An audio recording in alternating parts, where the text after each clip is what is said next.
What's going on, guys? Welcome to the Path to Joseph, and welcome to the Path to Joseph Beginner's Guide to Meditation. So if you're here and it's your first time, which it likely is because this is a beginner's guide to meditation, welcome! Yes, we're going to make your life better. I'm telling you right now, and it starts here with this beginner's guide to meditation, teaching you how to meditate, get the health benefits, get the mental benefits, make life better. Let's get into it. Alright, we're going to run through what meditation is, how it's going to improve your life, improve your health and all that. And then we'll run through how to actually meditate and why meditation is not as hard as it seems and is not as spiritual as it seems, though definitely is a spiritual element within it for me. But for you, if you don't want that, you can get so many health benefits without any of the spirituality. So what is meditation? Meditation is literally just focusing on one single thing. That one single thing can be one sense, what you see, what you feel, what you taste, or one thing that you're doing. That's what people miss. If you're cooking a meal and you put your undivided attention into making that meal, making it lovely, especially if you put loving, positive intent into it from your heart, that's meditation, people. Exercise without earphones is meditation. Meditation isn't this woofy-doofy thing. It's literally just paying attention to one thing at a time, which is what the world needs, because our attention span is shot. We have so much information coming in, TV, computer, Facebook, Instagram. Hi, if you're on Instagram, follow the page. If you're on YouTube, also subscribe for more great content. But basically, meditation is not as scary as it may sound. But I like the saying that meditation is simple, but it's not easy. You know, it's not easy. It takes repetitive practice. However, it only takes 10 minutes a day. 10 minutes a day for 2 weeks. And I'm looking you in the eye, people. I'm looking you in the eye. I don't know if this is coming across on camera. Is it? Yeah. I don't care. I'm telling you, if you meditate for 10 minutes every day for 14 days, 2 weeks, your life, your health, and your productivity at work will be through the roof. And you will be telling your friends, you will be telling your family, you will be shouting it from the mountaintops. Meditation is going to make your life better. Alright, I've gone on about the health benefits. How's it going to benefit you? Well, let's start with the superficial stuff, because not everyone's into the spirituality way as I am, which is okay, because meditation is going to make you a better person regardless of the reason you do it. So one, it's going to make your skin incredible. It's going to make your hair incredible. It's going to make the way you speak incredible. On the skin and hair, it's going to make you glow. If you meditate every day for 20 minutes, your body is going to start producing so many hormones, which is going to make you look young, make you look fit, make you look attractive, help you lose weight, which is a big one. Many hormones. I have a few videos on it if you want to click on the channel of why meditation can help you lose weight, because of the hormones that it produces which circulate in your body. See, everyone's focusing on, I want to lose weight, I want to do this, but there's a collection of things which we can do to build the building blocks and build a healthy body. Don't focus on all this crap, I don't know, I need to eat 1 pea a day, I don't know. No. You need to build a healthy life, and meditation will help you do that. But following on from that, neurogenesis, making your brain neurons grow. Again, the hormones that you produce when you meditate are going to do that. One of the only things that does this in cardiovascular exercise is one of the only things that is going to promote neurogenesis in your brain, prevent Alzheimer's if you're getting on a bit, but also just make you a smarter human being. And that's valuable. That's money, people. That's money. You're going to be better at work, which comes on to the productivity. Your attention span is going to skyrocket. Going to absolutely skyrocket. Focusing on one thing a day for 10 minutes, you're going to be incredible. You're going to be so far beyond the people who, I don't like the word compete, but the people who you're competing with at work, you're going to be beyond them. If they're not meditating and you are, you're going to be a cut above. Full stop. And then probably the biggest one for me is the mental health side of it. If you suffer from depression, anxiety, stress, any mental health issue, meditation is going to improve it. Full stop. If you meditate, you will have better mental health than if you don't meditate. Full stop. Doesn't matter. No argument. For me, it was my social anxiety. I've never really dealt with severe mental health, I wouldn't say. But social anxiety I struggled with, especially trying to get people to like me. I really wanted everyone to like me. You know, I've got a smiley face. I wanted people to be my friend and like me. And I became a yes man. I became weak. I became the person who made everyone else smile but never spoke my truth. And meditation got me out of that cycle. It got me not afraid to be myself in front of others. And that, for me, is changed my life. Changed my life completely. But if you do suffer from more severe mental health issues, then meditation can really help us get in touch with the root causes of what's going on. Looking inside allows us to see what's happening inside. And when we can see what's happening inside, then we can deal with what's going on inside. There you go. That could be in a book, people, off the top of my head, but it's going to make your life better. It's going to improve your mental health, improve your productivity, and improve your life. So, how are we going to do it? So this is only part 1 of this series. If you want to hit up part 2 and potentially part 3, I haven't decided yet, go ahead. But for the rest of this one, we're going to talk about the breathing, how to breathe, and then why you shouldn't be frustrated when your mind slips, because it's part of the meditative process is your mind slipping. But if you want to know more about how you can get into meditation straight away, if you want to ignore all this, the posture of it, anything else to do with meditation, hit up part 2 that's in the description. Or if you want some guided meditation, or just loads of videos about spirituality, meditation, breath work, how it's going to improve your life, hit up the channel. But for now, the breathing. The Taoists called it sung breathing. Deep diaphragmatic breaths coming from the belly, pulling air into the bottom of the lungs. And with our Western society, or if you're not in the West, just the modern day in general, we're so rushed and caught up and stressed, really stressed. If you're watching this, you're probably there like, fuck yeah, because we're stressed.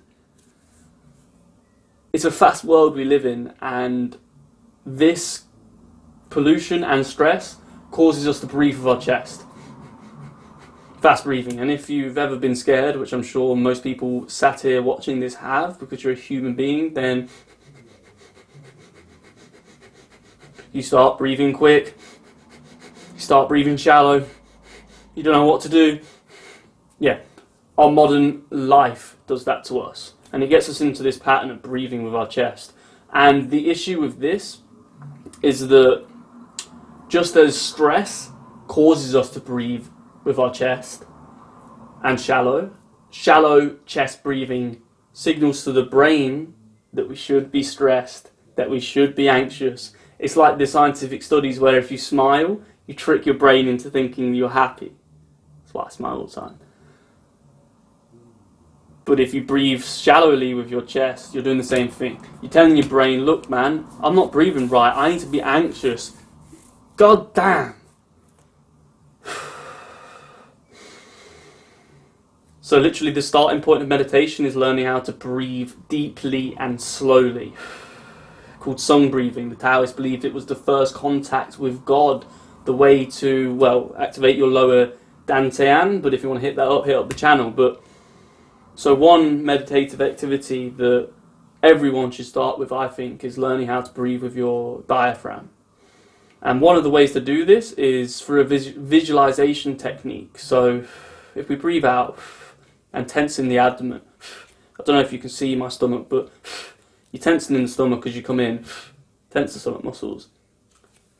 Now imagine there's a balloon here and you've just pushed all the air out of that balloon. It's inside your stomach. Now I want us to close our eyes and feel the breath coming in through the nose, and feel it coming into the stomach, filling the balloon in the stomach. Let your stomach expand, allowing air into the bottom of the lungs. And then release it while bringing in your stomach, pushing air out of the balloon.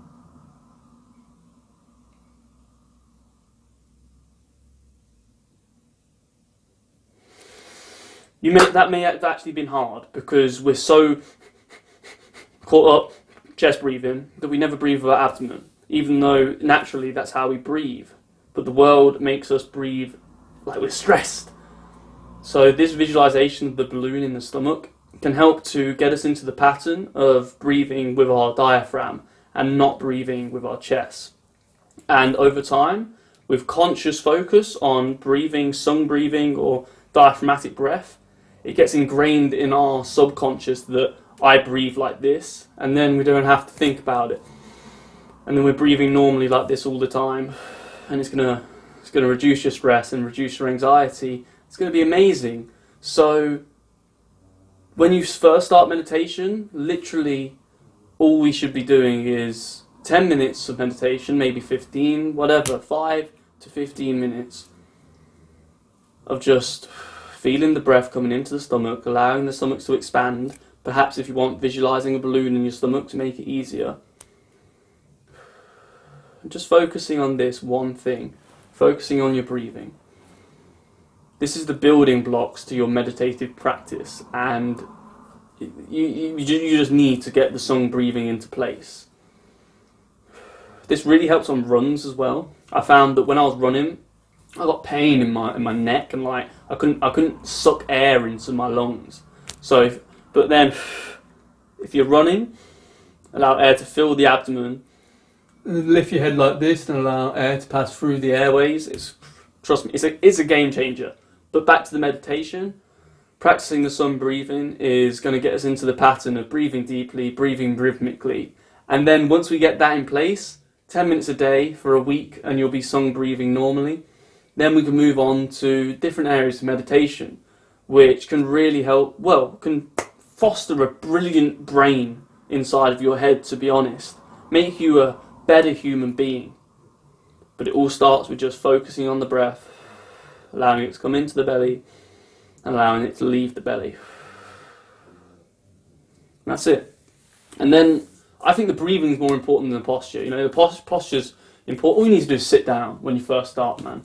Like, all you need to do is sit down in a comfy position, make sure you're not stressing about how you're sitting, because how you're sitting really doesn't matter. When you get into the kundalini side of it, or your chai controlling your chai energy, you know, your posture becomes important because you need the energy flow up your spine, connecting all of your chakras and meridians. But when you're first starting, the breath is by far the most important thing. Learning how to breathe properly, breathe deeply, breathe how we were naturally born to breathe is just the keystone in the meditative practice, I feel. So just visualizing it coming in and going out. But the correct posture, so you can be sat down cross-legged, you can be sat down on a chair with your feet flat on the floor, or if you really want, you can be lying down. I would say put your feet flat on the floor in the Alexander position. Like raise your leg, put it down like while you're lying down, and elevate your head to get the energy flows up the spine. But I'm sat in a cross-legged position, so once you're like that, then just foster a straight spine. Please don't stress about this too much, as I say. Don't let this become what puts you off meditation. Simply paying attention to one thing at a time is way more important than any posture. But posture is important. So we want to be sat with a straight back. What does a straight back mean? It means raising your pelvic floor, which happens if you want to tense your bum muscles. It sort of feels like they're going like that, and they're pushing something up. You're like, whoa. And when you haven't done that before, when I first did it, I was like, what? There's this big pelvic bone that literally supports your whole back. So push that up, and then bring your abs in to create this core, this strong core, which is going to support you so that you don't have back pain while you're meditating. And then we want our head to be elevated. So pretend that there's a string pulling you up from the crown, pulling your head up, but then you want your chin parallel with the floor, but slightly looking down to elongate the spine within your neck to allow the energy flow up to the third eye and crown chakra. And that's it pretty much. Then put your hands on your knees, whatever. You can have them clasped together in cosmic mudra. Whatever. Just have a straight back and be sat up straight. That's it when you're first starting. Don't stress about that. Just be sat up straight. You want to be in a position where you're paying attention to the fact that you're sat up but you're not uncomfortable. You don't want to be too comfy because you'll fall asleep and you're not focusing at that point. You want to be in a comfortable but alert position. And that's it for positioning. If you want to know more, if you want some more advanced stuff, hit up the channel. But when you're first starting, just be comfy. Don't be comfy but not too comfy. And have a straight back. That's it. And now I'm going to come on to one of the more important points, which is, what do I do when I get distracted?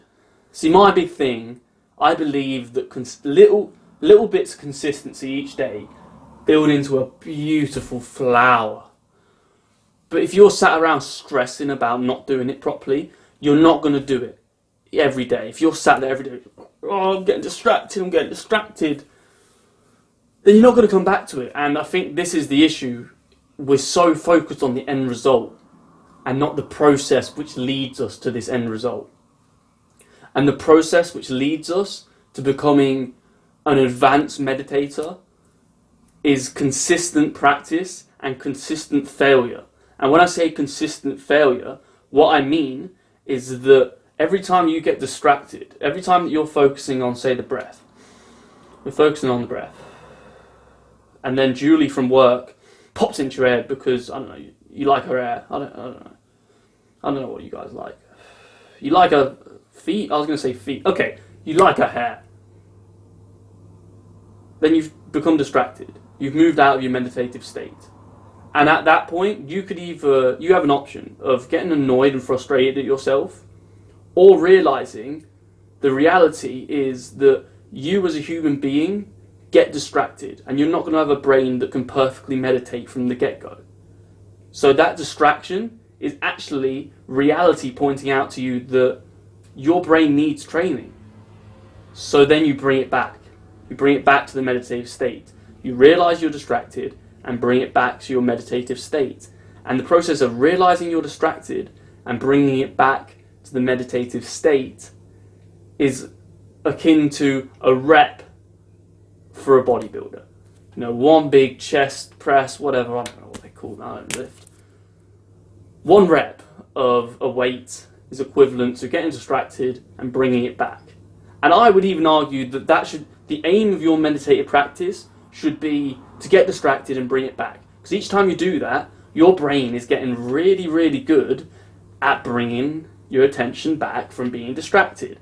And then over time, you're lifting. You're going to be a monster, people. You're going to be, I don't know any bodybuilders, but you're going to be a beast. You're going to be a beast up here because you're so good at bringing your attention back from being distracted that now you don't get distracted.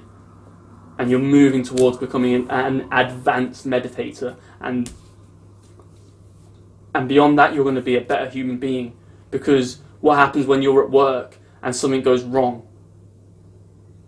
I don't know, Julie again. Julie spilt the coffee over all your work and you have a meeting in 10 minutes. Well, again, you have an option. Get annoyed, shout at Julie, go into the meeting flustered, annoyed, you know, whack the papers on the table, do your pitch, you know, screw it up, maybe not get signed, or get annoyed, realise you're annoyed, realise that mistakes happen and you shouldn't be annoyed, and bring it back. Be calm. It's okay, Julie, mistakes happen. Julie cleans it up, you go into your meeting, and you bloody sell it. You bloody get that client. You bloody don't shout at your kid. You you become a better human being because you get distracted and your ego isn't getting in the way saying, oh, I shouldn't get distracted. No. We are human beings. We get distracted. So bring it back. Then get distracted, then bring it back. Then get distracted, then bring it back. It's like the Karate Kid when he hangs up the coat and takes it down. He hangs up the coat and takes it down. This is the process. It's not easy, but it's simple. And you become a master. And you're going to have such a better life because of this, because you're not going to get... Your anxiety is not going to be there. Anxiety is being scared there's a tiger in the bush. But if you've trained yourself to bring your attention back, when your mind goes, oh my God, there's so many issues, calm. Your mind can bring it back. Now you're able to stop them panic attacks when they come on. And you're going to have a better life.